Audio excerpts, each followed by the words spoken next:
Hi there, welcome to our presentation on investigating Greek culture. My name is Joasia. I'm Tori. I'm Lauren. And I'm Reagan. So firstly, I'm just going to touch on the general cultural characteristics. There is a rich, complex ancient Greek history that should be noted first, as it has an effect on present Greek culture. Greeks made large contributions to the basis of math and science today, such as Pythagoras. Greek art in the form of sculptures and architecture was also hugely influential on many societies, as they made very realistic human sculptures that had never been seen before. Lastly, ancient Greeks had a huge impact on architecture, producing some of the finest and most distinctive buildings. So this history definitely has an impact on the present Greek culture that we see today. So Greek is the official language that is spoken. In terms of nonverbal language, Greek people enjoy being close to one another. They hug and kiss often, and most of the time, men and women will greet each other with a kiss on the cheek. Also, family is very important in Greek culture. So with this in mind, designers can create spaces that allow for closeness and intimacy. And this could be done through creating like a cozy family room in their home. Social status in Greek culture is a combination of wealth, occupation, education, as well as philotimo. So philotimo means love of honor. So Greeks place a high value on being honorable. Also, architecture has always had significance in Greek culture. If you think of places like Santorini, they have very distinctive buildings that you can see in this picture here. So housing is a combination of old mud brick homes and new apartments. There is a strong private-public separation in spatial arrangements. So their homes are their private spaces, and places like the market, restaurants, churches, etc. are where they go for public interaction. So this would be important to consider in design to ensure that their home is private to them. And this could be done through the use of items such as fences or curtains on large windows. So I'll be talking about Greek cuisine and traditions. Greek cooking traditions can date back to thousands of years ago, and Greeks today eat some of the same dishes that their ancestors did in ancient times, which include dolmades, which are stuffed grape leaves, and they eat many of the same fruits, vegetables, and grain products that they did. The Greek diet has been influenced by traditions from both the East and the West. And in ancient times, the Persians introduced Middle Eastern foods, which include yogurt, rice, sweets that were made from nuts and honey and sesame seeds. And along with this, the Turks also brought coffee to Greece. The overall diet used to be based on the Mediterranean trade of wheat, olives, and wine.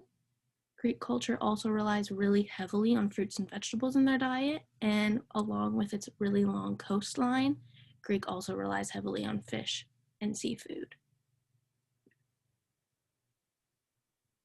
Olives and olive oil and olive trees are very synonymous with Greek culture and cuisine as well.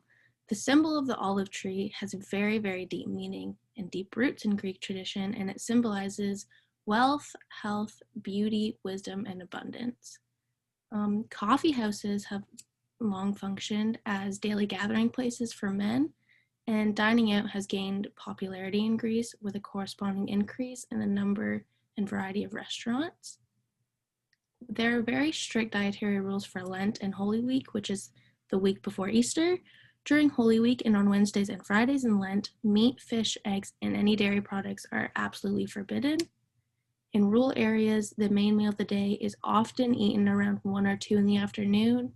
And like many other Europeans, Greeks eat their evening meal very, very late, sometimes as late as 10 p.m. And a traditional offering for guests is glyco, which is a thick jam, usually made from fruit or vegetables such as a tomato or even an eggplant. And this is normally served with ice water or even a coffee. From the beginning of time until roughly the 9th century AD, polytheism was commonly practiced. Polytheism is the practice of many gods and goddesses. In this faith, there was a sort of hierarchy of importance for each god, with Zeus, the god of lightning, at the very top. Currently, the most widely practiced religion in Greece is Orthodox Christianity, with approximately 98% of the population being Orthodox, then followed by Islam, Judaism, Roman Catholicism, and Protestantism, making up the remaining 2%. In Orthodox Christianity, they believe in 5 principal things. They believe that after you die, you will either be sent to heaven or to hell. They believe in the Trinity, being the Father, the Son, Jesus, and the Holy Spirit. They believe in the crucifixion and resurrection of Jesus, and that God revealed himself in Jesus. And lastly, that the Virgin Mary was a Theotokos, meaning she was completely human, yet was the mother of God. Members of the Orthodox Church includes bishops, nuns, monks, priests, deacons, chanters, and then the actual attendees. People a part of the Orthodox Church are expected to cross themselves when receiving a blessing or prayer. And because there are no offensive colors or design features that would have a negative connotation when designing a space for Orthodox Christians, it is not a key piece of information a designer must pay attention to. So with Greek families, traditionally Greek families are collectivist in nature and extended family relationships are inclusive. It's actually a very social culture where community and close relationships with even like non-blood related family members are supported. These people can be godparents or wedding sponsors, for example. It's also considered a hierarchical family system where parents are dominant over children to look after them, and male dominated, which is kind of a cultural similarity to other countries around the world. However, Greek families are transitioning towards individualist and nuclear family structure. This is as a result of a recent decline in gender differentiation with women's rights and young people rejecting traditional family hierarchy for a more equal family unit. So for a bit of humorous interpretation of a Greek family and their interactions, here's a clip from the movie My Big Fat Greek Wedding. You all want to do this? Yes. Thank you. Thank you so much. Maybe everyone could pick a category. Food, glassware. The wedding is on! Pick a category, report to me. I'm in charge. Actually, Thea, you're not. Yes, it's best. No, it's what everyone wants, dear. Okay.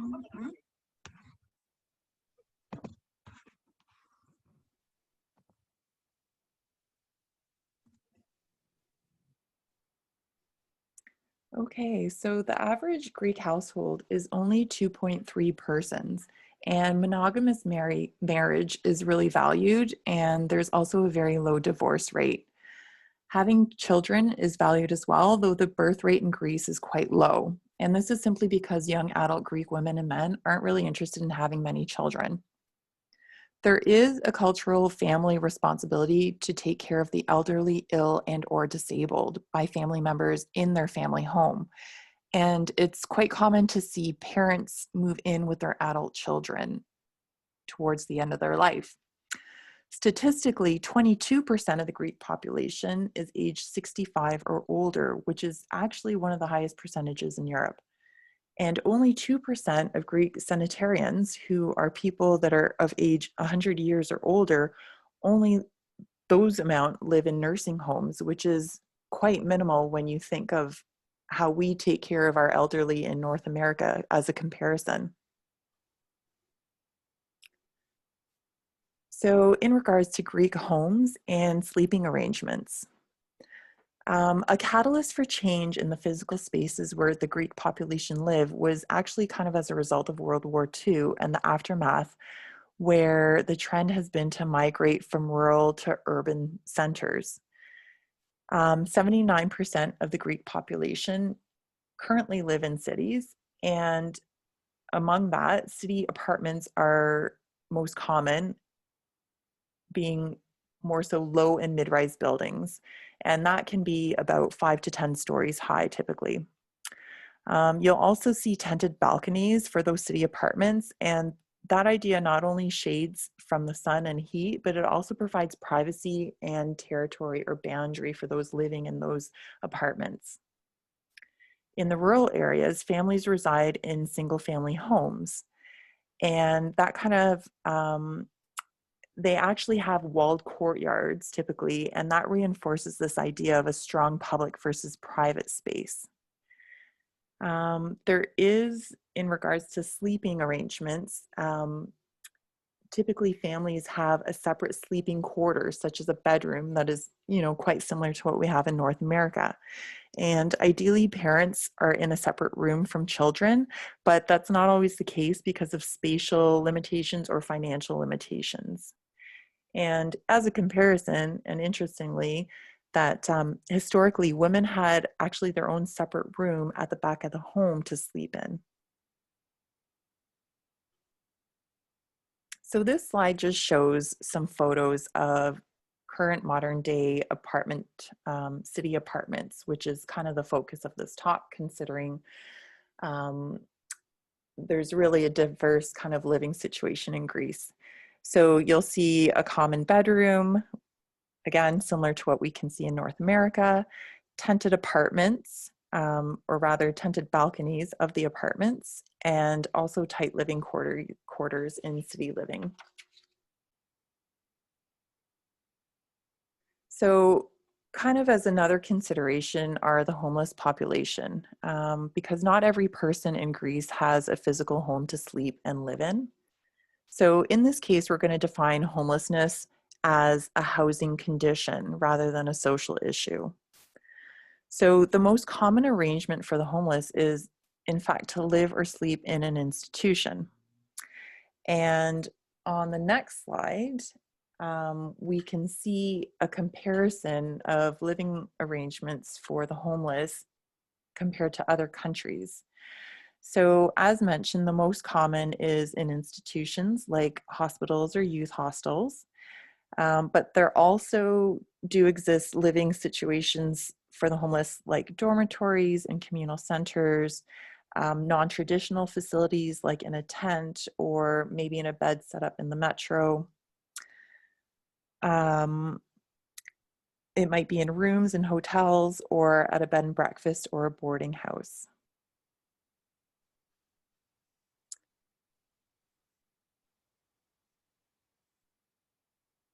We hope you've enjoyed our presentation on Greek culture.